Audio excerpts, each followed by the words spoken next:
Eu falei sobre duas colheitas, eu falei sobre dois arrebatamentos. Um antes da tribulação e um depois da tribulação. Nesse vídeo eu vou estar mostrando a questão das três colheitas. Eu vou estar mostrando para os irmãos que uma das colheitas já foi feita. Agora só falta duas colheitas. Uma antes da tribulação e uma depois da tribulação. Mas para isso eu vou ter que começar esse estudo da mesma forma que eu comecei o estudo anterior. Eu vou começar com 1 Coríntios capítulo 3, versículo 9. Ali o apóstolo Paulo, o apóstolo Shaul, ele mostra que o Eterno nos compara com uma lavoura. O que é que diz lá? 1 Coríntios capítulo 3, versículo 9 diz assim: vós sois a lavoura do Criador, a sua seara. Nós somos a seara, a lavoura do Eterno. 1 Coríntios capítulo 3, versículo 9. E a prova de que o Eterno nos compara com uma lavoura e que essa lavoura vai ser colhida está registrada em Apocalipse capítulo 14.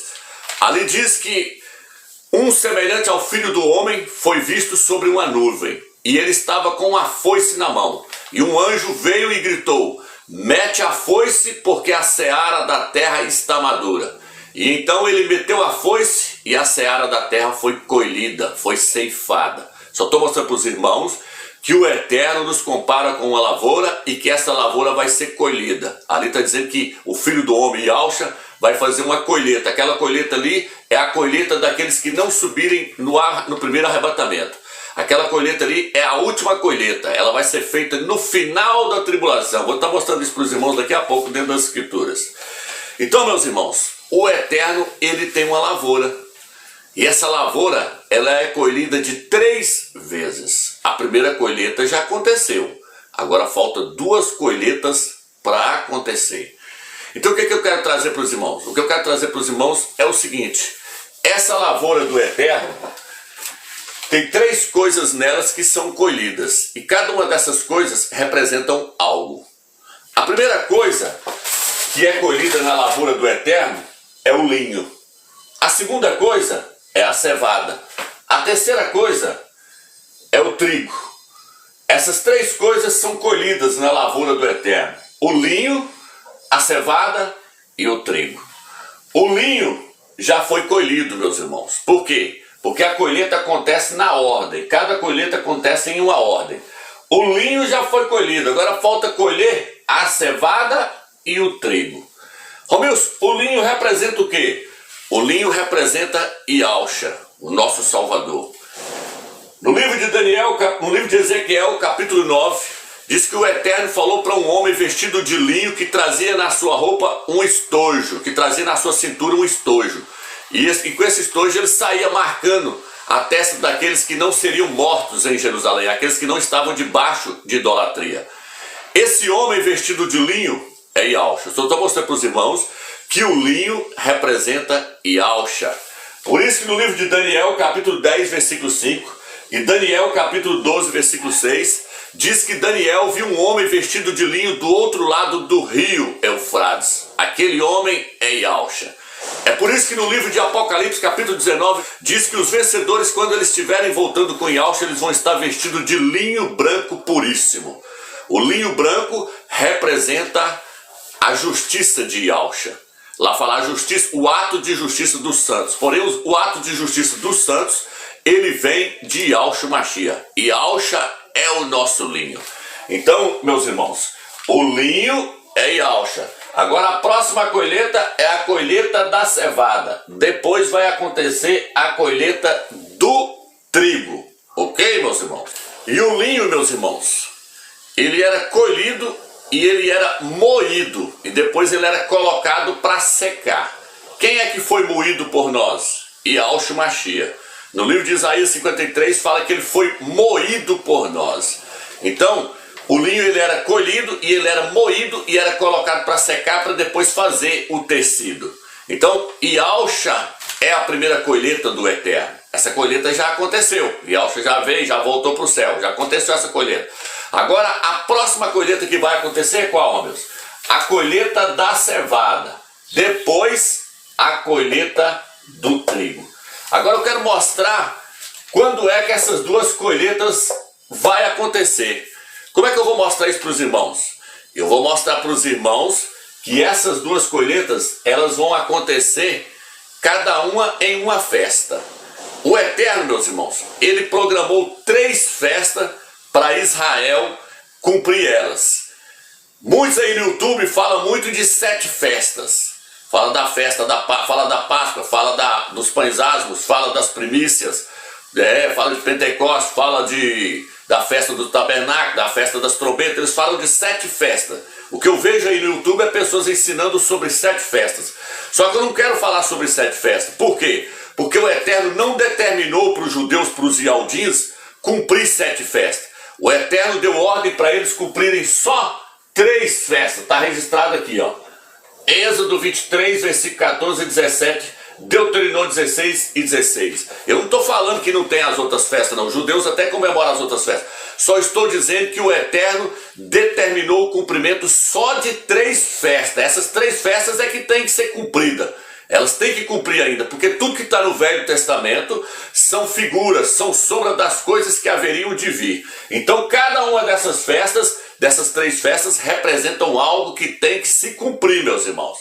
É isso que eu quero mostrar para os irmãos. Então, não vai ter arrebatamento na festa de trombeta. Por quê, Romeu? Porque o Eterno não determinou que a festa das trombetas tem que ser cumprida, não. O Eterno determinou que a festa que é para ser cumprida é a festa dos pães asmos, a festa das semanas, que muitos conhecem como Pentecoste, né? Outros como colheita, porque a tradução, a mais antiga, a palavra mais antiga não é nem Pentecoste e nem semanas, é colheita, a festa da colheita, porque aqui é a última colheita, é a colheita do trigo.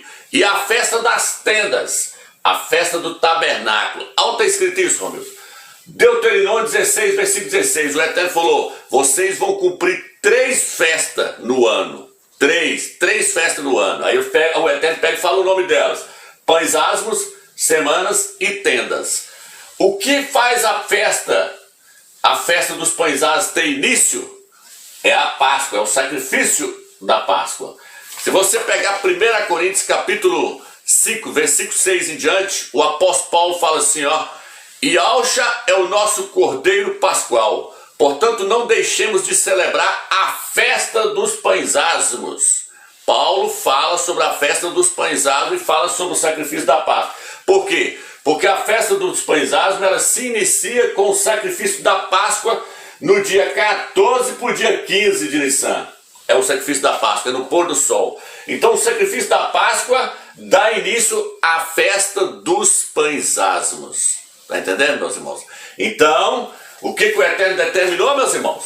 3 festas: pães asmos, semanas, que é a festa da colheita, e a festa das tendas, dos tabernáculos. Isso está aqui, ó, Êxodo 23, versículo 14 e 15, e Deuteronômio 16, 16, leia lá que vocês vão ver que o Eterno determinou só 3 festas.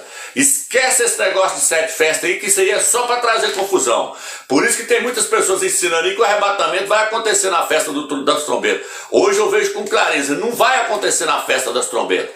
O arrebatamento vai acontecer, os 2 arrebatamentos que faltam, as 2 colheitas que faltam agora, vai acontecer na festa dos pães asmos e na festa da semana, na festa da colheita, que para cumprir essas festas. Muitos pensam que a festa da semana, que é a festa de Pentecostes, já se cumpriu, porque o Eterno derramou o Espírito dele sobre o povo dele ali, a igreja, no dia de Pentecostes. Essa festa aqui ainda não cumpriu não, meu irmão. Ela vai cumprir ainda. Ela vai cumprir com a colheita do trigo. E essa festa aqui vai cumprir com a colheita de quê, Romeu? Com a colheita da cevada. Quero explicar isso para vocês agora, para vocês entenderem. Então veja bem, meus irmãos. O linho e a cevada eram colhidos na mesma estação, na estação da primavera, entre março e abril. Por isso que Alxa veio na primavera. Então era cumprido na estação da primavera. O linho era colhido, porém o linho era colhido primeiro do que a cevada. Agora o que vai acontecer? Agora vai acontecer a colheita da cevada. Romeu, essa colheita da cevada acontece quando? Vou estar lendo para vocês aqui, no livro de Levítico. Não vou ler todas as passagens não, só algumas principais para nós entender. Levítico 23, versículo 10 diz assim: diga aos israelitas, quando por fim entrarem na terra que eu lhes dou e fizerem a colheita, vós terão de levar ao sacerdote as primícias da sua colheita, e ele levará as primícias para a frente e para o Criador, a fim de que cada um de vocês sejam aceitos por ele. Então aqui está falando assim, quando vocês entrarem na terra da promessa, vocês vão fazer a colheita. Qual colheita, Romeus? A colheita da cevada. Por quê, Romeus? Porque eles entraram na primavera. Eles entraram em Jerusalém, em Alxalá, lá na terra de Jericó. Para ser mais preciso, lá na terra de Jericó, eles entraram no dia 15. Onde está registrado isso, Romeus? Está registrado em Josué, capítulo 5, versículo 10. Os israelitas permaneceram acampados em Gigal. E no dia 14 do mês, ao anoitecer, celebraram a Páscoa na fronteira de Jericó. E no dia seguinte à Páscoa, nesse mesmo dia, comeram dos produtos da terra. Então no dia 15, eles entraram para dentro da terra de Canaã. E aí eles fizeram o que lá, Ramos? Eles fizeram a ceifa, eles fizeram a colheita da cevada. E aí levaram a cevada lá no templo para poder ser apresentada ao Eterno. Ali era o início da colheita deles. E aí eles levaram como primícias e apresentou para o Eterno lá no templo. Ele escolheu o que então? Eles escolheram a cevada. Está aqui. Para vocês entenderem que o linho e a cevada é colhida junto, basta vocês lerem Êxodo 12, versículo 18. O que está escrito lá, Romeus? Eu vou estar lendo para os irmãos entenderem. Aliás, meus irmãos, perdão aí. É Êxodo 9. Êxodo 9, versículo 31 diz assim. Vou pegar o 30. 9, 30 e 31. Mas quanto ao Senhor e aos seus servos, já sei que nem mesmo assim temerão a Ial. O linho e a cevada foram destruídos, porque a cevada estava com espiga, e o linho estava em flor. Mas o trigo, a espeita, não foram destruídos, porque eram safras tardias. O que eu quero trazer para vocês? A ênfase aqui é o versículo 31. O linho e a cevada foram destruídos. O linho e a cevada foram destruídos, porque a cevada estava com espiga, e o linho estava em flor. Mas o trigo não foi destruído, porque a safra era tardia. Só estou mostrando para os irmãos que quando o Eterno derramou a ira lá no Egito, que ele mandou granizo, ali o linho e a cevada foi destruído. Por quê? Porque o linho e a cevada é colhido na época da Páscoa, é colhido na primavera. Por isso que o linho e a cevada foi destruído. O linho e a cevada é colhido entre março e abril, no mês de Nissan. Só estou mostrando que a cevada e o linho são colhidos na mesma estação. Agora, por que o trigo não foi destruído, Romeus? Porque era uma plantação que era colhida mais tarde. Então, estou mostrando para os irmãos que esses dois aqui, a cevada e o linho, é colhido na mesma estação, na estação da primavera, na Páscoa. Já o trigo não, o trigo é colhido mais tarde. O trigo é colhido quando, Romeus? O trigo é colhido na festa da semana. O trigo é colhido na festa da colheita. Já aqui a Páscoa é colhida quando, Romeus? A Páscoa é colhida na festa dos pães asmos. Quando é que começa a colheita da cevada, Romeus? A colheita da cevada, ela começa no dia 15 de Nissan. O dia 15 de Nissan é quando começa a festa dos pães asmos. Então, a colheita da cevada, meus irmãos, ela tem início no dia 15 de Nissan. Ela tem início no dia que começa a festa dos pães asmos. Por exemplo, meus irmãos, Ruth, no livro de Ruth, no capítulo 1 ali, se vocês lerem, vocês vão ver que Ruth chegou na primavera, no início da colheita da cevada. Ela chegou lá em Israel, Ruth. Ruth é um símbolo da igreja gentílica. É tanto que lá fala que Ruth era uma mulher estrangeira. Eu estou trazendo para os irmãos quando é que a cevada é colhida. Ruth chegou lá no início da colheita da cevada. Livro de Ruth, capítulo 1. Leia lá que você vai ver que Ruth chegou no início da colheita da cevada. Só estou mostrando que a cevada, ela é colhida na primavera, na Páscoa. Então o que eu quero trazer para os irmãos com isso? O que eu quero trazer para os irmãos agora é o seguinte: não vai haver arrebatamento, não vai haver colheita dos vencedores, a colheita dos vencedores não vai acontecer na festa das trombetas. A colheita dos vencedores não vai acontecer na festa do tabernáculo. Não. A colheita dos vencedores, o arrebatamento dos vencedores, vai acontecer na festa dos pães asmos, para cumprir a festa dos pães asmos. O cumprimento da festa dos pães asmos é o arrebatamento da cevada, é a colheita da cevada. Romeus, quando é que a cevada é colhida? Nós lemos aqui agora em Levítico, capítulo 23, versículo 10. A cevada é colhida, começa a ser colhida no dia 15 de Nissan. O que está escrito lá? Quando vocês entrarem na terra e fazerem a colheita, qual colheita? A colheita da cevada, vocês vão levar as primícias perante o Eterno. Então ali começou-se a colheita da cevada. A cevada é quem, Romeu? A cevada é os 144 mil do Apocalipse 14. A cevada é o filho varão. Então a cevada que foi colhida e foi apresentada ali como primícias ao Eterno, ela começou a ser colhida no dia 15 de Nissan. Por quê? Porque a festa dos pães asmos inicia-se no dia 15 de Nissan. Ela inicia-se com o sacrifício do Cordeiro Pascual. Então, para cumprir a festa dos pães asmos, tem que acontecer a colheita da cevada, tem que acontecer o arrebatamento do filho varão. Vou provar para vocês agora. Apocalipse capítulo 14. Olha o que está escrito aqui. Então vi o Cordeiro em pé sobre o monte Sião e com ele os 144 mil, que tem o nome dele e o nome de seu pai escrito na testa. Aí, ó, esse aqui é o filho varão.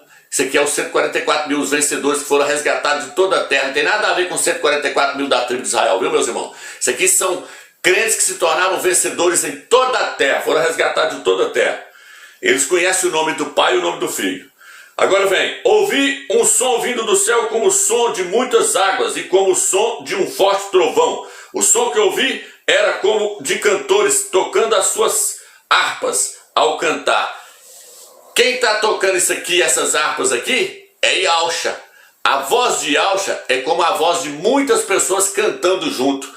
A voz de Yahusha é como a voz de muitos harpistas tocando as suas harpas junto. Por que a voz dele está no plural? Porque ele está ensinando para os 24 anciões, ele está ensinando para os 144 mil, que é o mesmo grupo. As escrituras alternam, tem hora que ela fala 24 ancião e tem hora que ela fala 144 mil. Por quê? Porque é o mesmo grupo, ela alterna. Tanto faz falar 24 anciões como falar 144 mil, é o mesmo grupo. Agora, estava cantando, isso aqui é Yahusha, o que parecia ser um novo cântico diante do trono, diante dos 4 seres viventes e dos anciões. Aí, ó, e dos anciões. Agora ele vai alternar, agora ele vai falar 144 mil. Ninguém podia aprender esse cântico, exceto os 144 mil que foi resgatado da terra. Quem que aprendeu o cântico, meus? Os 144 mil. Só que lá no capítulo 5 fala que quem aprendeu o cântico foi os 24 anciões, mostrando que é o mesmo grupo. Mas o que eu quero pegar no texto aqui não é isso, irmãos. É o versículo 4 agora. Isso aqui é assunto para outro vídeo. Esses são os que não se contaminaram com mulheres. Eles não se contaminaram com mulheres. Ó, meus, o que é isso? Eu já falei isso em vários vídeos. Mulheres são igrejas, são denominações. Por que ele não se contaminou com mulheres? Porque as mulheres, elas fermentam o evangelho do Mashiach, elas corrompem com falsa doutrina. O que está escrito lá no livro de Lucas? O reino dos céus é semelhante a 3 medidas de fermento que uma mulher tomou e misturou no meio da farinha, o evangelho, até que tudo ficasse fermentado. Então essas mulheres aqui, essas igrejas evangélicas, essas denominações, elas fermentam o evangelho. Elas fermentam com idolatrias, com falsa doutrina. Então está dizendo aqui que os 144 mil não se contaminou com elas. Olha o que acontece agora aqui, ó. Não aceitou essas falsas doutrinas. Ó. Não se contaminou com mulheres, de fato são virgens, é a igreja virgem apresentada por Cordeiro, que o apóstolo Paulo falou assim, eu quero vos apresentar como uma virgem pura, a um só esposo, Yahusha Mashiach. Quem é essa virgem pura que Paulo falou que queria apresentar para ele para o casamento? Os vencedores, os 144 mil. Agora, ó, olha o que o texto diz, esses são os que estão seguindo o Cordeiro, para onde quer que ele vá.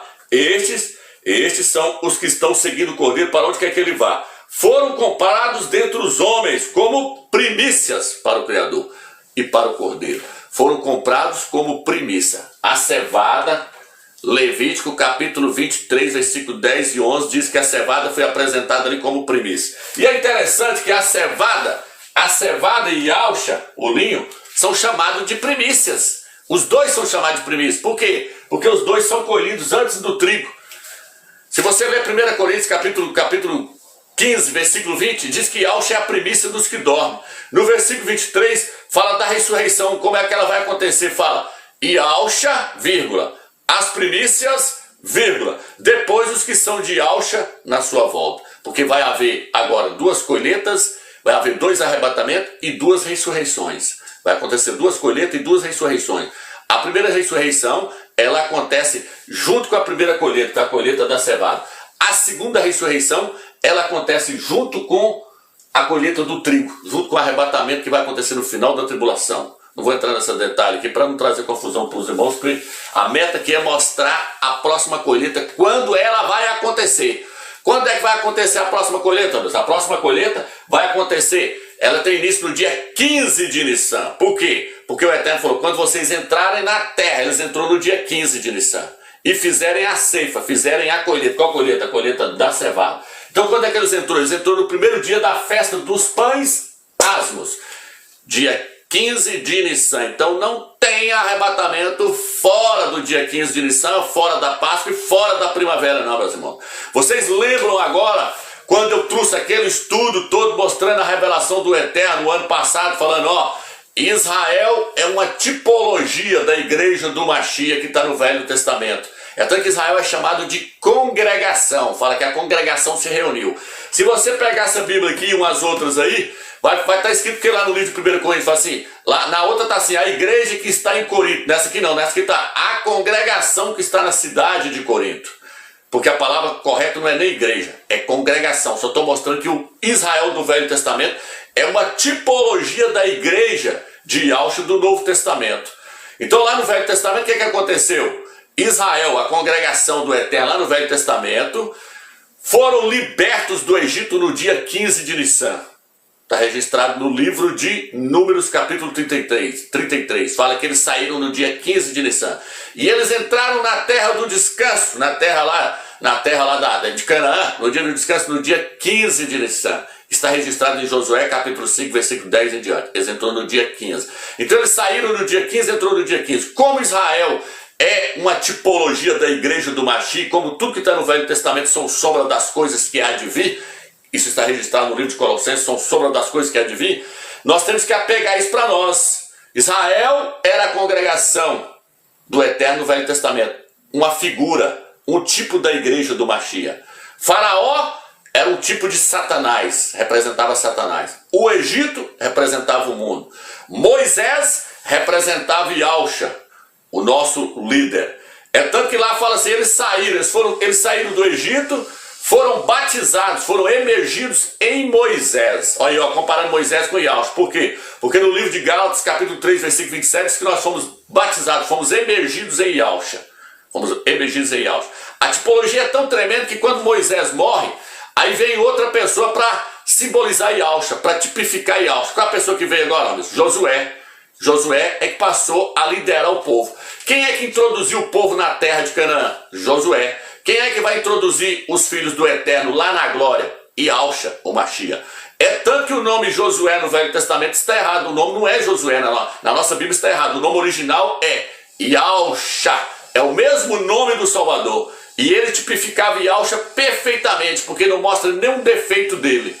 Ele foi um homem que combateu os gigantes, passou por cima dos gigantes e introduziu aquele povo na terra do descanso, na terra da promessa. E Yahushua é o nosso Salvador, é o nosso general, é o nosso líder. É ele que vai na frente, passando por cima de todos os gigantes e os inimigos, para introduzir a cevada, para introduzir os vencedores, para introduzir o filho varão lá na terra de Canaã, lá na glória, onde está o Eterno. Por quê? Porque quando Josué entrou lá na terra do descanso, lá na terra de Canaã, ele topou com Yahushua lá dentro, e Yahushua virou para ele e falou assim, tira a sandália dos pés, porque o lugar que você está é terra santa. Quando nós chegarmos lá em cima, é isso que Yahushua vai dizer para nós, vocês chegaram num lugar que é um lugar santo, é o lugar onde está o Todo-Poderoso, Yahushua dos Exércitos. Eu só estou mostrando para vocês então que, para haver o cumprimento dessa festa dos pães asmos, ela só vai ser cumprida no dia que a cevada for colhida, no dia que o filho varão for colhido. Senão não existe o cumprimento, não vai existir, deixa eu pegar o pincel aqui. Não vai existir o cumprimento dessa festa aqui, ó. O cumprimento dessa festa é o que então, Romilson? É o arrebatamento, é a colheita da cevada. E quando é que ela é colhida? Dia 15 de Nissan. Está entendendo agora porque toda a prefiguração de Israel sai no dia 15 de Nissan, entrando no dia 15? Se eu aceito que Israel é a congregação do Eterno Velho Testamento, e que Israel representava a igreja, se eu aceito isso, que todo pastor prega isso também, se eu aceito que Faraó é uma tipologia de Satanás, se eu aceito que Moisés era uma tipologia do Mashiach, eu tenho que aceitar também que eles saíram no dia 15 e vai entrar no dia 15. eles foram arrancados com mão forte. A palavra arrebatamento significa arrancar com força. Então se eu aceito todas essas questões aí, Faraó representando Satanás, Moisés representando o Machia, se eu aceito todas essas questões, Israel representando a igreja, eu tenho que aceitar que eles saíram no dia 15 e entrou no dia 15, que o nosso arrebatamento tem que ser no dia 15 também. E tem que ser na Páscoa, na primavera. Entendeu, meus irmãos? Eu tenho que aceitar o resto da profecia. Porque tudo que está lá são figuras e são sombras das coisas que há de vir, que há de acontecer. No Novo Testamento vai se tornar realidade. Tá entendendo? Agora eu quero passar para aqui, ó. Agora eu quero passar para cá. E aqui eu creio que os irmãos entenderam perfeitamente. Aí, meus irmãos, veja bem agora. Veja bem agora. Essa festa aqui, ela tem que se cumprir. Como é que a festa da semana da colheita, que chama de Pentecostes, vai cumprir, Romeu? Com o arrebatamento, com a colheita do trigo. Então tá, aqui ó, veja bem, meus irmãos. Essa festa aqui, ela vai se cumprir com a colheita do trigo. Romeu, quem é o trigo? O trigo são os crentes que não vão estar maduros para ser arrebatado agora, na primavera, na Páscoa. Por que eu estou dizendo agora? Porque eu creio que vai ser nessa Páscoa agora. Eu creio que vai ser nessa Páscoa agora, porque Israel vai estar completando 73 anos. Daqui a pouco eu falo sobre isso, no final do estudo aqui. Então veja bem, meus irmãos. O trigo são os crentes que não vai subir no primeiro arrebatamento. Eles vão ficar para amadurecer. Tanto que a casca do trigo é mais dura. Eles falam que o trigo tinha que ter, para quebrar a casca deles, diz que tinha que ter que levar numa máquina lá que chama tribulon. Ela chamava tribulon essa máquina. Tinha que levar o trigo lá para ele ser moído, porque a casca dele é mais dura. A casca da cevada, ela é mais mole. A casca da cevada é mais mole. Então a cevada representa a igreja de Filadélfia, a igreja fiel. O trigo representa a igreja de Laodiceia. Representa essas denominações. O trigo é mais duro. E o trigo tinha que ser levado numa máquina chamada tribulon, para depois ele ser moído. O que acontece? O trigo ele vai ser moído na tribulação. Ele vai passar pela tribulação. Por quê, Romeus? Porque a cevada amadurece primeiro que o trigo. Por isso que o trigo é colhido mais tarde. O trigo era colhido 50 dias depois do dia 16 de Nissan. Passava-se a contar. Onde está isso, meus? Levítico capítulo 23, versículo 10. O versículo 15 vai falar que a festa da semana ela começava a ser contada do dia 16 para frente. A festa dos pães asmos, ela começava no dia 15 e ia até o dia 21. A festa da semana, a festa da colheita, começava dia 16. E aí passava a contar-se 50 dias para frente. No final dos 50 dias era colhido o trigo. E quando o trigo era colhido, então o que acontecia, Romeus? Aliás, quando o trigo for colhido, o que vai acontecer, Romeus? Vai acontecer o cumprimento da festa da semana, da festa que é chamada festa de Pentecostes. O nome original é festa da colheita, é a grande colheita. A cevada era uma pequena colheita que fazia. Mas o trigo não, o trigo é uma grande colheita. Por quê? Porque o arrebatamento, a colheita da cevada, vai ser só um pequeno número que vai subir no primeiro arrebatamento. Por isso que a cevada é menos. A cevada ela era mais nutriente, porém ela tinha menos valor do que o trigo. Onde está isso, meus? Apocalipse capítulo 6, versículo 6. 3 medidas de cevada por 1 denário.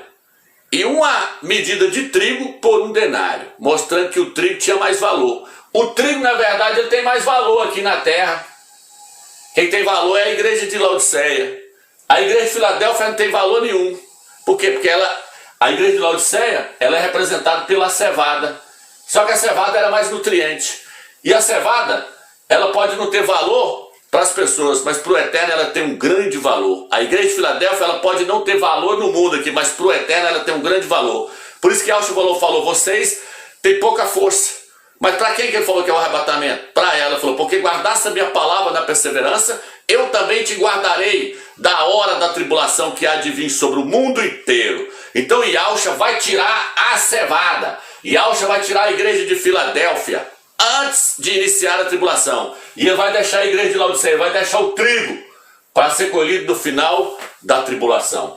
Agora o que acontece, meus irmãos? Vocês podem observar que uma coisa está dentro da outra. A Páscoa, para se iniciar a festa dos pães asmos, tem que acontecer o sacrifício do cordeiro.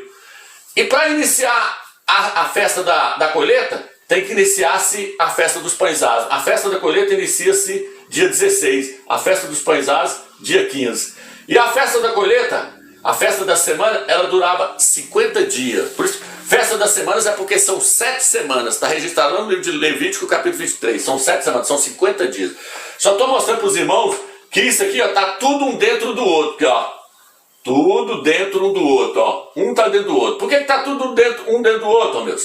Porque Ialcha, o linho, a cevada e o trigo formam um só. Formam um grupo só. Ialcha é o cabeça e nós somos o corpo. Formam uma coisa só. Então, por isso que essas 3 festas estão interligadas. Essa aqui está fora. Essa aqui está fora. Por quê, meus? Porque essa aqui representa o milênio.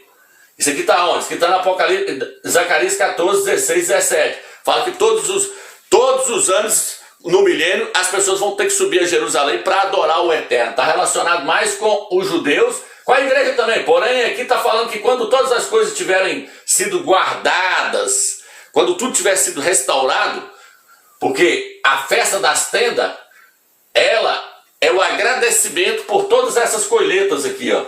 E a festa das tendas era quando eles tinham guardado toda a sua colheita no celeiro, já estava tudo já guardado. Então essa festa aqui, ela representa o milênio, é quando Ialcha estiver reinando, tudo tiver sido guardado, tudo tiver sido restaurado. Ela acontecia de setembro a outubro, tá vendo aqui a data dela? Essa aqui não, essa aqui é março e abril. Mas aí o que eu quero trazer para vocês? Que a Páscoa, os pães asmos e as semanas estão todas interligadas, uma dentro da outra, uma sai de dentro da outra, tá vendo? Por quê? Porque aqui, ó, a Páscoa é o cordeiro pascual, é Ialcha, é o linho. A cevada é os vencedores e o trigo são os derrotados. Porém, eles são derrotados, mas não significa que está fora do corpo do machista, está fora dessa massa, não. É tanto que se você ler, ó, se você ler Romanos 6, vou colocar a tradução na tela agora para vocês verem. Em Romanos capítulo 11, versículo 16, diz assim: se a parte da massa que é oferecida como primícia é santa, ou a parte da massa que é oferecida como primícia é santa, o restante da massa também se tornará santo, o trigo. Viu agora, meus irmãos? Então tudo tem uma ordem. Para nós sermos aceitos pelo Eterno, o linho teve que ser colhido. O cordeiro pascual teve que ser sacrificado para a cevada ser aceita. Agora, para o trigo ser aceito, a cevada tem que ser oferecida ao Eterno. Olha tá isso, amigo. Levítico capítulo 23 fala que a cevada foi colhida primeiro. E ela foi colhida oferecida como primícia para que eles fossem aceitos, os ialdinhos. Aquilo ali é uma tipologia que o Eterno está deixando para nós. Para o trigo ser aceito, a cevada vai ter que ser oferecida primeiro, antes da tribulação. O que eu quero trazer para vocês? Ialcha se tornou o vencedor, o cordeiro se tornou o vencedor para a cevada. Agora a cevada está se tornando vencedor para o trigo.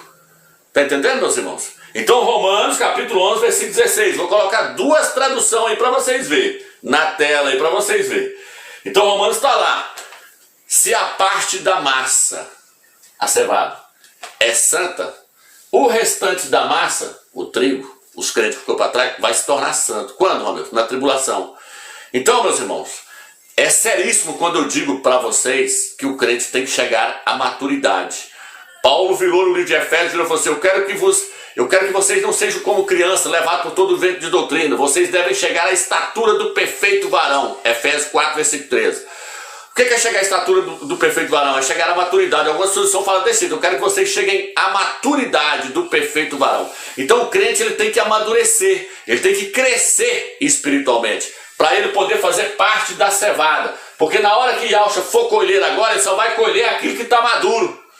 Aquilo que não está maduro vai ficar para depois, vai ficar para a próxima festa. Essa festa aqui acontece, qual que é o final dela? A festa da colheita, a festa da semana. O final dela acontece no mês de maio e junho. Então a colheita do trigo acontecia no final de maio e junho. Esse arrebatamento aqui, ó, essa colheita aqui, ó, ela vai acontecer do dia 25 de maio para o dia 5 de junho. Por quê, Romeu? Porque a Páscoa de 2028, ela vai acontecer dia 11 de abril. Aí você soma 11 de abril mais 50 dias. No final desses 50 dias é quando vai acontecer a colheita do trigo. Então o arrebatamento, a última colheita, a colheita do trigo, ela vai acontecer no ano de 2028, entre maio e junho, entre 25 de maio a 5 de junho. É ali que vai acontecer. Por isso que Yahshua virou e falou assim: bem-aventurados que chegam a 1335 dias. Por quê? Porque 3 anos e meio, na verdade, são 1290 dias. Mas ele falou: bem-aventurados que chegam a 1335 dias. Ele acrescentou 45 dias a mais. Provavelmente ele está falando da colheita do trigo. Por quê? Porque gastava-se 50 dias. Essa festa durava 50 dias. Então provavelmente ele está falando da colheita do trigo. Provavelmente não, com certeza. Ele está falando da colheita do trigo. Ele está bem-aventurado que chegar no final da tribulação. Por quê? Porque eles vão ser arrebatados, eles vão ser colhidos. Então espero que até aqui vocês tenham entendido com clareza essa questão. Agora eu vou estar lendo Apocalipse 14 e vou estar mostrando para vocês as duas colheitas. A colheita da cevada e a colheita do trigo. Ok, meus irmãos?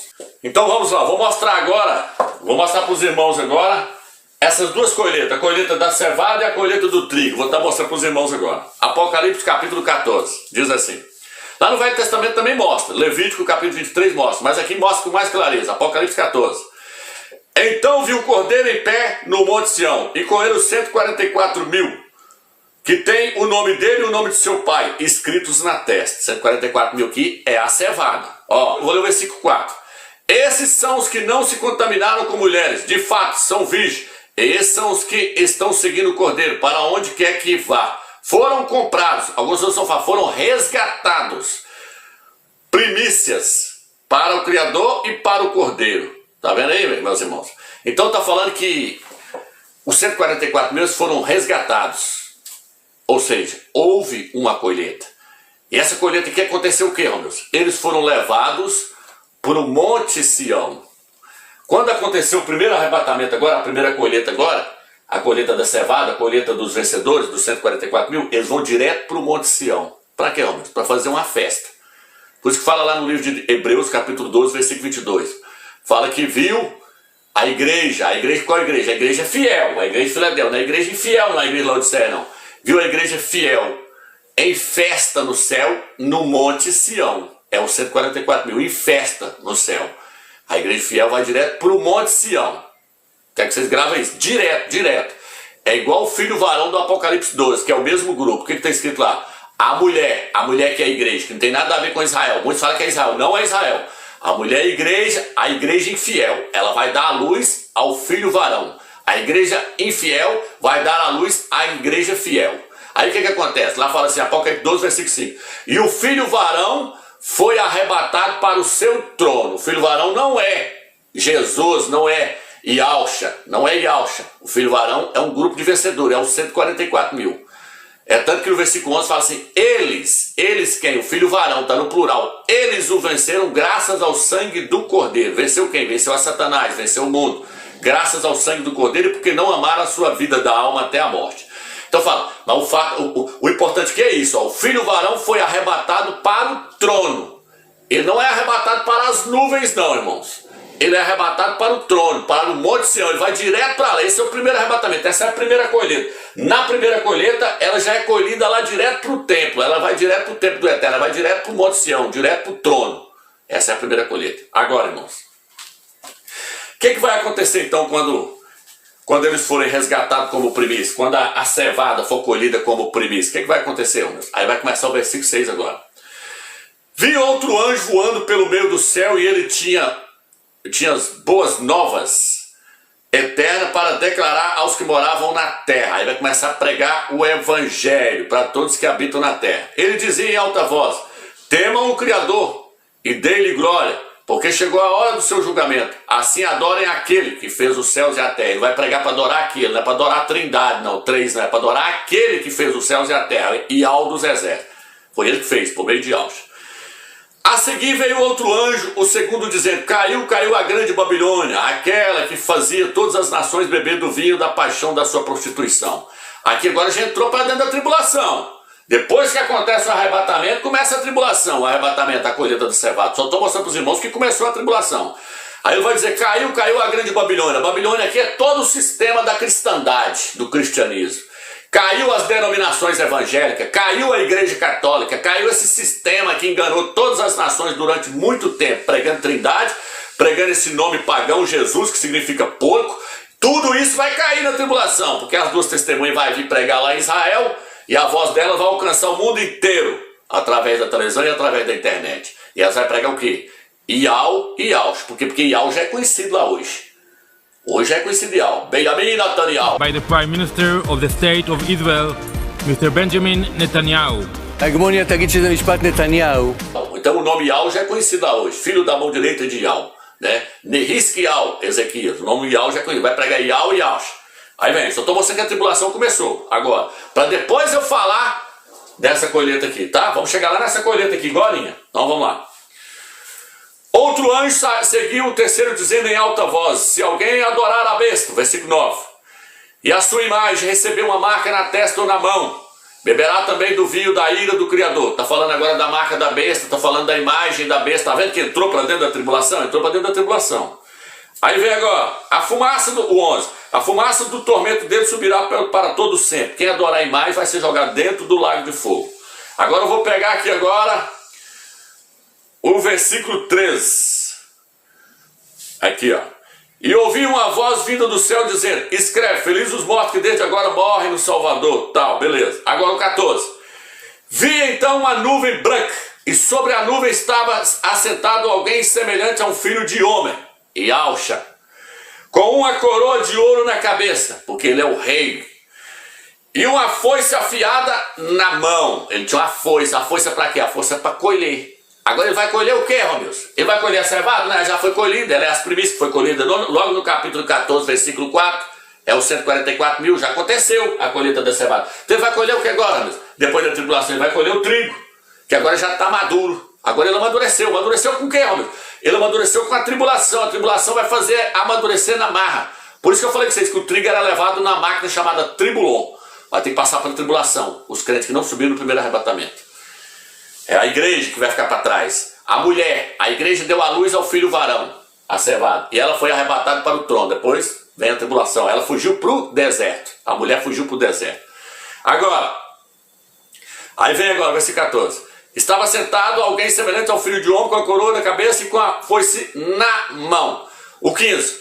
Outro anjo saiu do santuário do templo gritando em alta voz para o que estava sentado na nuvem: use a sua foice e colhe, pois chegou a hora da colheita. E ceife, pois chegou a hora da colheita, porque a colheita da terra está completamente madura. Olha aí, a seara da terra está completamente madura. O anjo apareceu e falou: meta a sua foice e colhe, porque a seara da terra agora está completamente madura. Por quê? Porque passou pela tribulação. Mas agora o que é que eu quero trazer para vocês? Aqui está dizendo que o filho do homem, Yahusha, estava sentado sobre a nuvem com a foice na mão. Então esse arrebatamento é para ir lá para o trono, meus? É para ir para o Monte Sião? Não, é para ir para as nuvens. Por isso que no livro de Tessalonicenses não está falando do primeiro arrebatamento. Tessalonicenses está falando do arrebatamento do trigo, que acontece no final da tribulação. Por quê, meus? Porque lá diz assim: nós os vivos que ficarmos, que sobrou, que não subiu no primeiro arrebatamento, nós os vivos que ficarmos. Apocalipse capítulo 4, versículo 13 em diante, o versículo 16 é que vai entrar nessa questão.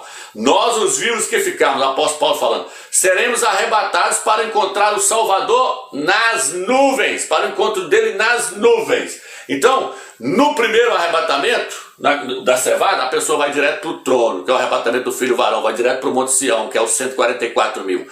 O segundo arrebatamento, a segunda colheita do trigo, vai encontrar Yahusha nas nuvens. Viu uma diferença? Conseguiu ver agora a diferença, meus irmãos? Que tem duas colheitas, uma colheita vai para o Monte Sião e a outra colheita vai para as nuvens. Então tem dois arrebatamentos. Então Yahusha vai vir, a primeira ele não sai do trono, ele fica lá. A pessoa vai direto para encontrar ele lá no trono. A segunda colheita não, ele vem, larga o trono e vem para nas nuvens e faz a segunda colheita. Mais explicado que isso aqui não tem como. Então, meus irmãos, está tudo programado. Tudo indica que é a primavera. Por quê, Romilson? Passou-se o inverno, passou-se a chuva, chegou-se a primavera. Levanta-te, querida minha, formosa minha, e vem a mim. Ele está falando da igreja fiel. Por quê, Romilson? Porque ele precisa de uma igreja para casar com ele. Yahusha precisa de uma igreja para casar com ele. Ele precisa de uma virgem. Ele não quer uma igreja prostituta como as denominações e como a igreja católica, não. A igreja católica é a grande prostituta do Apocalipse 17. E as denominações evangélicas são suas filhas. Porque lá vira e fala assim, ó, a mãe das prostitutas e das abominações da terra. A Igreja Católica é a mãe, porque todas as denominações evangélicas, a Batista, a Presbiteriana, tudo isso saiu da Igreja Católica. É tanto que seguem a doutrina da Igreja Católica. Eles pregam Jesus e eles pregam a Trindade, 3 deuses, uma aberração diante do Eterno. Só existe um Criador do universo, Ial dos exércitos, e o seu filho Iaush, que não se chama Jesus. Jesus é um nome pagão que veio da Igreja Católica, que significa isso é um porco. Então as denominações evangélicas são prostitutas, que foi após outro, foi após Jesus e Iesus, o Deus porco de Roma. Tem que ser bem forte para os irmãos, para quem está assistindo também, para eles entenderem o que eu estou falando. Não se contaminaram com mulheres, os 24 anciões. Eles não foram lá se contaminar com mulheres, com as denominações evangélicas, nem com a Igreja Católica. Então, meus irmãos, o arrebatamento da igreja fiel, o Iaush precisa de uma igreja virgem para casar com ele. Paulo disse, eu quero vos apresentar como uma virgem. Para isso tem que sair fora do sistema. Então, para ver esse casamento, o Eterno vai separar um grupo fora das denominações evangélicas. Esse grupo vai ser levado ao encontro do Mashiach lá na glória para casar com ele. Para casar com ele. É por isso que a festa dos pães asmos, lá fala que ela durava 7 dias, porque será 7 anos de festa no céu. Festa de pães asmos, pão sem fermento. É os crentes que vão estar sem o fermento da idolatria. Pecado não, porque o pecado entra, né? Mas Iaush também, o sangue de Iaush nos purifica de todo o pecado. Mas ali o que mais pega é a idolatria. Lá fala assim, ó, na sua boca não se achou mentira, Apocalipse 14. Eles não invocam o nome de ídolos, Jesus, Trindade, eles não invocam o nome desses ídolos. Eles invocam só Ial e Iaush. Por isso eles vão estar preparados para subir nesse arrebatamento. Eles são virgens, na sua boca não se achou mentira, porque ídolo é uma mentira, é uma falsidade. Tá entendendo, meus irmãos? Então aqui, ó, Iaush se deu a igreja para casar com ele. Então só um pouco da massa vai estar santa, vai estar pronta. O que está escrito no livro de Romanos? Se uma parte da massa é santa, cevada, o resto também o será, mas é no futuro. Tem que passar para a tribulação. É por isso que quando você chega no livro de Apocalipse, capítulo 19, você vê um casamento. Apocalipse 19 fala de um casamento. A noiva se ataviou, vestiu. A noiva é a igreja de Filadélfia, a cevada, está pronta para o casamento. Mas quando você chega no livro de Apocalipse, capítulo 21, ali, 22, fala de um segundo casamento. Fala assim, vi a cidade santa descendo como noiva para o Cordeiro. Ali é depois do milênio. Quando toda a massa vai estar santa, vai haver um segundo casamento. Porque aí o trigo vai se juntar com a cevada para formar a noiva do Cordeiro. Por isso que fala de 2 casamentos o Apocalipse. Porque agora vai acontecer só um. Por que tem que acontecer? Porque o Cordeiro tem que casar. Tem que ter as bordas dele. Então só uma parte da massa vai estar santa. Só uma parte dos crentes vai estar pronto para casar. Então agora eu quero trazer para vocês, a questão é o seguinte. Irmãos, tudo indica que vai ser nessa Páscoa agora. Por quê? Porque Israel agora vai completar 73 anos. E o Eterno, ele segue uma cronologia. O Eterno segue uma cronologia. E esse dia 15 de Nissan é o dia mais espetacular que tem nas Escrituras Sagradas.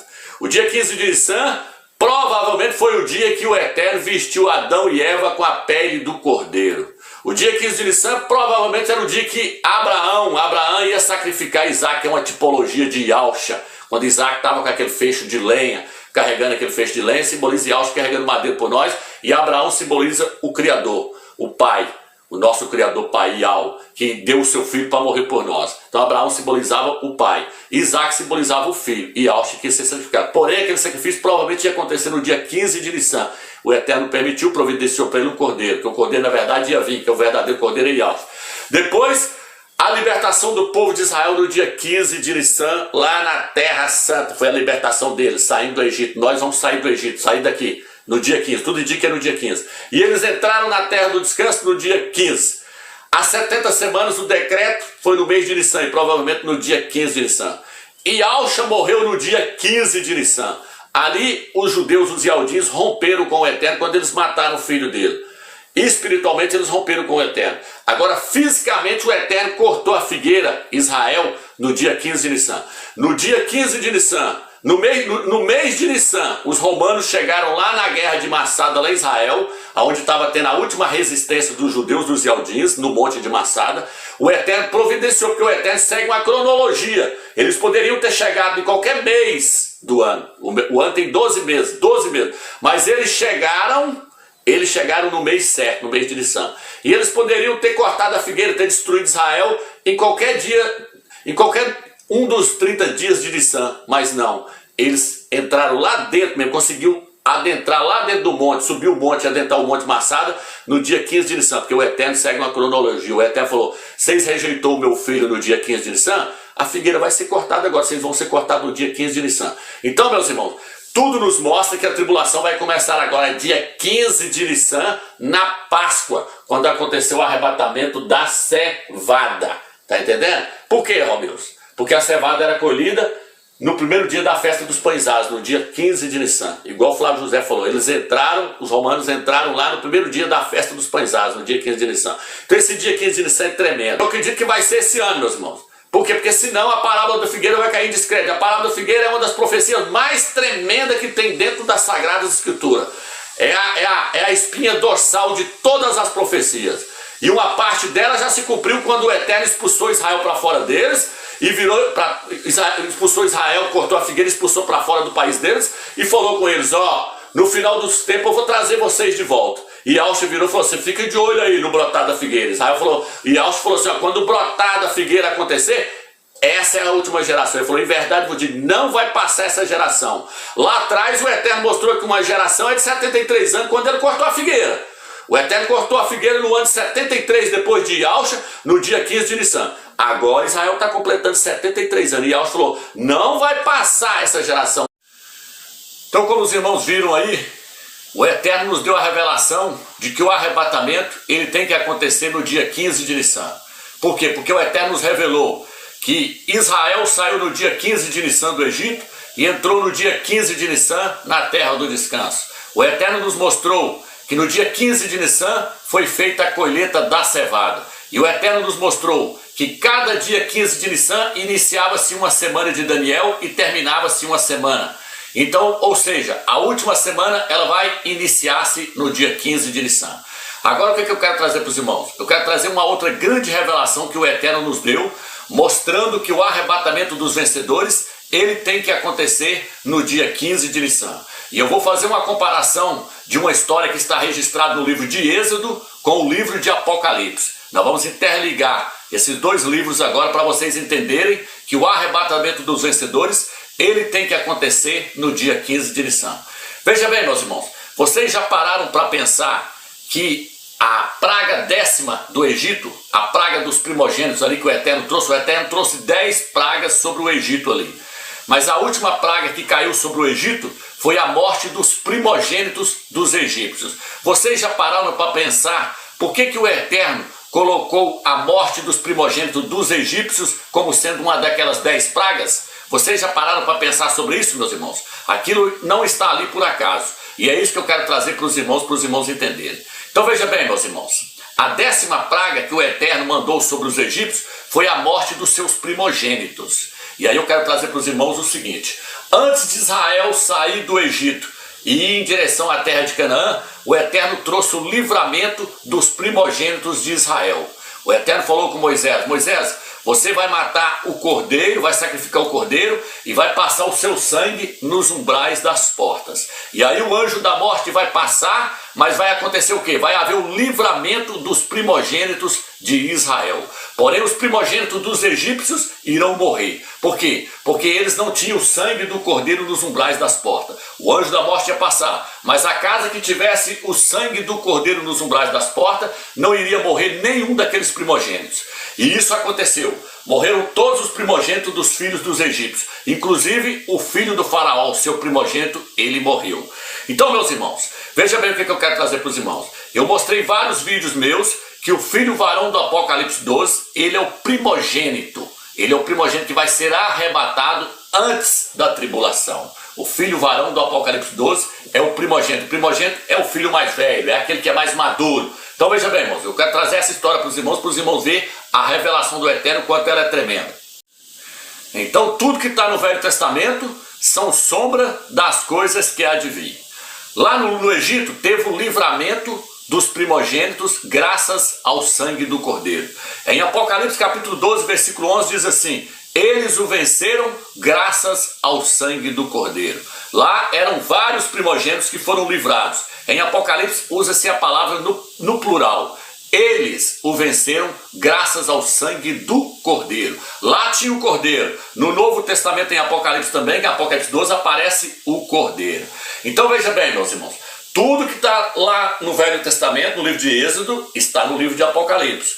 Os primogênitos lá do livro de Êxodo é uma sombra dos primogênitos que estão no livro de Apocalipse, capítulo 12. E aí, Romilson? E aí é o seguinte, meus irmãos, o que eu quero trazer para os irmãos? O livramento deles aconteceu no dia 15 de Nissan. O Eterno falou com Moisés: você vai sacrificar o cordeiro e vai passar o sangue nos umbrais das portas. E à meia-noite o anjo da morte vai passar. Mas quando foi que aconteceu aquele livramento, ó Deus? Dia 15 de Nissan, porque o dia para eles lá muda-se depois das 18 horas. Então, à meia-noite já era 15 de Nissan. Então, o livramento dos primogênitos lá aconteceu no dia 15 de Nissan. E o livramento do primogênito, do filho varão do livro de Apocalipse, capítulo 12, vai acontecer no dia 15 de Nissan. Porque foi no dia 15 de Nissan que o Cordeiro, Yahshua Mashiach, morreu lá em Jerusalém. Tá entendendo, meus irmãos? Então, a questão da profecia, estou trazendo para vocês aqui mais uma revelação tremenda do Eterno. Aqueles primogênitos não estão ali por acaso, meus irmãos. A história dos primogênitos ali, do livramento deles ali, é uma revelação que o Eterno deixou para revelar agora nesse último momento. No momento que o filho varão está para sair da terra, para receber o livramento. O anjo da morte ia passar. Nós não estamos vendo aí a morte chegando aí através desse vírus aí, a morte não está chegando. E no livro de Apocalipse, capítulo 6, não fala do cavaleiro lá que fala que abriu o selo, o quarto selo, e apareceu um cavaleiro, o seu cavaleiro chamava-se Morte. Então, antes da morte chegar, antes da tribulação começar, o que tem que acontecer, Romilson? Tem que acontecer o livramento dos primogênitos. Tem que haver o arrebatamento do filho varão. É por isso que no livro de Hebreus, capítulo 12, versículo 22, diz assim: vi a igreja dos primogênitos no céu em festa. Então, irmãos, a história está se repetindo. Lá era apenas uma figura, agora está acontecendo na realidade. Por isso Paulo falou, tudo que está lá, tudo que aconteceu no Velho Testamento são sombra das coisas que há de vir. Então agora nós temos mais uma revelação do Eterno. A primeira é qual que eu mostrei para os irmãos? Israel saiu no dia 15 de Nissan e entrou no dia 15 de Nissan na terra da promessa. A cevada, ela foi colhida no dia 15 de Nissan, quando eles entrou na terra do descanso. As 70 semanas iniciavam-se no dia 15 de Nissan e terminavam-se no dia 15 de Nissan. Então a última semana, ela vai iniciar agora no dia 15 de Nissan. E agora mais essa revelação tremenda. Os primogênitos obtiveram seu livramento no dia 15 de Nissan, mostrando que o filho varão do Apocalipse, ele tem que receber o livramento no dia 15 de Nissan. É por isso que no livro de Apocalipse 14 fala, viu 144 mil no Monte Sião com o Cordeiro. E lá diz o que? Eles foram resgatados. Então, meus irmãos, o dia 15 de Nissan é o dia do Cordeiro. É por isso que no Apocalipse capítulo 12 fala que eles o venceram graças ao sangue do Cordeiro. É por isso que em Apocalipse capítulo 19 fala, bem-aventurados que são convidados às bordas do Cordeiro. Quando é que é o dia do Cordeiro? Dia 15 de Nissan, porque o Cordeiro foi sacrificado no dia 15 de Nissan. Esse é o dia do livramento dos primogênitos. Veja bem o quanto essa questão do primogênito é tremenda, meus irmãos. Em Êxodo capítulo 13, versículo 13, diz assim, todo o primogênito da jumenta, porém tu o resgatarás com um cordeiro. Aqui está dizendo que todos os primogênitos de uma jumenta teriam que ser resgatados junto com o cordeiro. Mas quando é que isso acontece? No dia do cordeiro. Então esse jumentinho primogênito de todos os outros jumentos, tem um que é primogênito. Aqueles que eram primogênitos tinham que ser resgatados junto com o cordeiro. Mas quando, Romilson? No dia do cordeiro. Quando é que o cordeiro foi sacrificado por nós? Foi no dia 15 de Nissan que Yahshua, o cordeiro do Eterno, morreu por nós. Então é nesse dia que o jumentinho primogênito é resgatado junto com o cordeiro. Por isso que lá no Velho Testamento, lá no Egito, houve o livramento dos primogênitos no dia em que o cordeiro foi sacrificado. Tá vendo aí, meus irmãos, a seriedade da questão? Só tem arrebatamento então dia 15 de Nissan, que é o dia do cordeiro. Essas três colheitas do Velho Testamento, meu irmão, o linho, a cevada e o trigo, estão registradas também no Novo Testamento. O apóstolo Saulo, no livro de 1 Coríntios, capítulo 15, versículo 23, olha o que ele diz. Ele diz assim: cada um, porém, por sua própria ordem, ou seja, cada um na sua categoria. E aí aqui agora ele vai e mostra 3 categorias diferentes. Ele mostra 3 colheitas diferentes. Ele diz: o Machia, vírgula, as primícias, vírgula, e os que são do Machia na sua volta. Ou seja, o linho é quem? Yahushua Machia. As primícias é quem? A cevada. E os que são do Machia na sua volta é quem? O trigo. Então Paulo está mostrando as 3 colheitas do Velho Testamento em 1 Coríntios capítulo 15, versículo 23. Gostaria de explicar para os irmãos aqui a questão do livro de Mateus, capítulo 24, versículo 36, onde diz que ninguém sabe o dia e nem a hora. Veja bem, meus irmãos, como eu mostrei em vários vídeos meus, o livro de Mateus e o livro de Marcos, eles têm muito fermento neles. O único livro que eu mostrei que é confiável ali é o livro de Lucas. Desses 3 evangelhos aí, é o livro de Lucas. Porque Lucas falou que fez uma acurada investigação para depois relatar toda aquela história. Já Mateus e Marcos tem muita coisa ali que não bate. Igual, por exemplo, Mateus fala que Yahushua ia ficar 3 dias, 3 noites no coração da terra. Porém, Yahushua morreu na sexta, ficou a noite da sexta, a noite do sábado e ressuscitou domingo de manhã. Ficou faltando uma noite. Então, só estou dando um exemplo que aquele livro ali, ele é cheio de contradições. Por exemplo, o livro de Mateus traz lá a virgem que deu à luz a um menino e colocou o nome dele de Emanuel. Maria, Miriam, nunca chamou Yahushua de Emanuel. Emanuel é o nome do anticristo, do antimachia. Então aquele livro está cheio de contradições. Então nós temos que nos basear no livro de Lucas. E o livro de Lucas, capítulo 21, versículo 33, se eu não me engano, ali narra toda a história da figueira que está narrada no livro de Mateus. Porém, Lucas não termina a parábola da figueira como Mateus termina. Mateus termina dizendo, ninguém sabe o dia e nem a hora. Lucas não coloca esse versículo. Por quê? Porque ele provavelmente foi acrescentado para dentro das escrituras. Por quê? Porque as escrituras não podem entrar em contradição, meus irmãos. No livro de Amós, capítulo 3, versículo 7 diz, Yahu não fará nada sem antes revelar os seus segredos aos seus profetas. E hoje existem profetas ainda na terra. Por quê? Porque no livro de Efésios, capítulo 4, versículo 3, fala que o Eterno concedeu dons aos homens, a uns serem profetas e mestres. Então as escrituras não podem entrar em contradição. Em Amós diz que o Eterno não vai fazer nada sem antes revelar os seus segredos aos seus profetas. E no livro de Mateus está dizendo, ninguém pode saber o dia. Tá vendo aí, meus irmãos? Então está entrando em contradição. Se o Eterno revelou para Noé quando é que ia vir o dilúvio, por que o Eterno vai revelar o arrebatamento para a igreja do Machia, a igreja fiel? Então isso aqui é o por terra. E aí eu quero terminar esse estudo usando Salmos 90, versículo 10, para os irmãos entenderem. Vamos lá. O Salmos 90, versículo 10, o autor que escreveu aqui, ele nos mostra que uma geração é de 70 a 80 anos. Vamos ler aqui. Salmos 90, versículo 10. 70 anos é o tempo da nossa vida, 80 anos se ela for vigorosa, e a maior parte deles é fadiga e mesquinhez, pois passam depressa e nós voamos. Então o autor aqui virou e falou assim, ó, uma geração ela é de 70 a 80 anos. Aí agora onde eu quero trazer os irmãos? Quero trazer no seguinte, Yahushua disse assim, ó, aprendei, pois, a parábola da figueira, quando brota os seus ramos, renova suas folhas, sabeis que está próximo o verão. E aí ele termina dizendo assim, em verdade vos digo, não passará essa geração sem que tudo isso aconteça. Qual a geração? A geração que vê-se a figueira brotar, porque a figueira foi cortada lá no ano 73.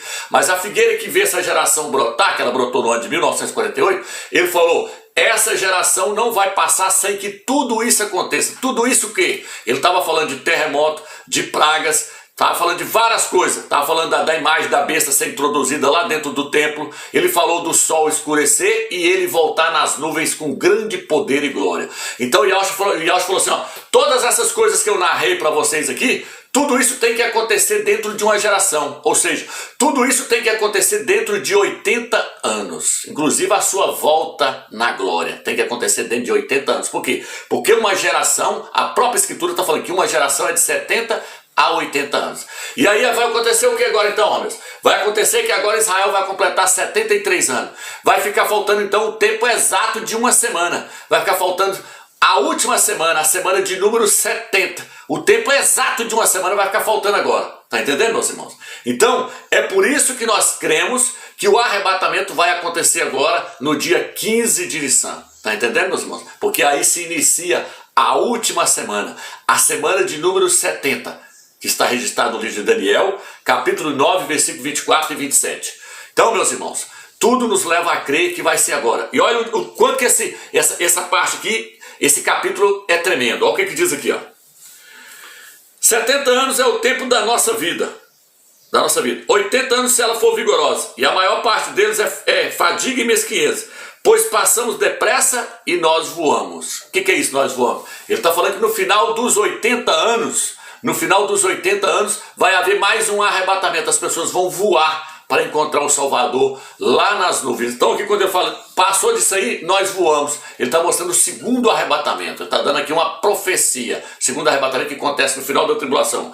E aí ele diz assim, quem conhece a força de tua ira e temendo-te conhece o teu furor? Está falando da ira do Eterno. Falando da ira do Eterno que vai vir sobre os judeus. Está falando da tribulação. Olha agora. Ensina-nos a contar os nossos dias para que tenhamos coração sábio. Está vendo aí? Ensina a contar os nossos dias para que tenhamos coração sábio. Volta, Yahweh, até quando? Tem piedade dos teus servos. Está falando da volta de Yahweh, porque o Eterno vai voltar na pessoa do seu filho. O Eterno pode vir pessoalmente, mas ele vai manifestar o seu poder, a sua glória em Yahweh. Então por isso que ele está falando aqui, ó. Volta, Yahweh, até quando? Tem piedade dos teus servos. Agora, sacia-nos com teu amor pela manhã e alegres exultaremos nos dias de todos. E os anos em que vimos a desgraça. Ele está falando aqui que eles passaram por uma grande desgraça, por uma grande tribulação. Os judeus, os Yaldim estão falando aqui. Então esse capítulo aqui, a partir do versículo 10, o capítulo 90, a partir do versículo 10, narra-se toda a história da tribulação dos judeus aqui na terra, para aqueles que vão ficar. E narra uma geração, que ela é de 70 a 80 anos. Então, meus irmãos, Israel vai estar completando 73 anos. Então tudo indica que vai ser agora o arrebatamento. Espero que vocês tenham entendido esse estudo. E vamos ficar firme aí, orando e jejuando, na expectativa, aguardando o Mashiach cumprir a sua promessa. Porque ele diz, passará céus e terra, mas a minha palavra não há de passar. Ele falou, essa geração é a última. E eu estou garantindo para vocês aqui, passa céus e terra, mas a minha palavra, eu não volto atrás. Ela não vai passar. Espero que vocês entenderem esse estudo, meus irmãos. Fica na graça e na paz do Eterno.